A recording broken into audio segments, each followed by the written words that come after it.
قال النبي صلى الله عليه وسلم ما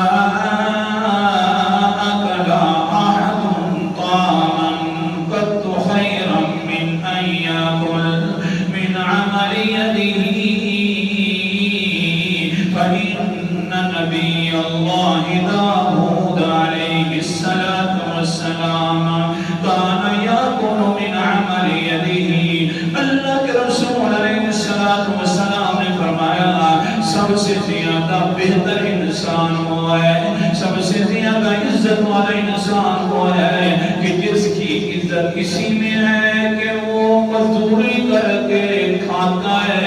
یہ کھانا بھی عزت والا، یہ انسان بھی عزت والا، اپنے ہاتھوں سے کماتا ہے. ما أكل أحد طعاما خيرا قط من أن يأكل من عمل يده. سب سے بہترین روزی اس انسان کی ہے جو اپنے ہاتھوں سے کمائے.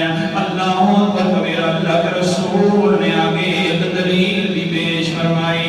فرمایا ان نبی اللہ داؤد علیہ الصلاة والسلام کان یأکل من عمل یده.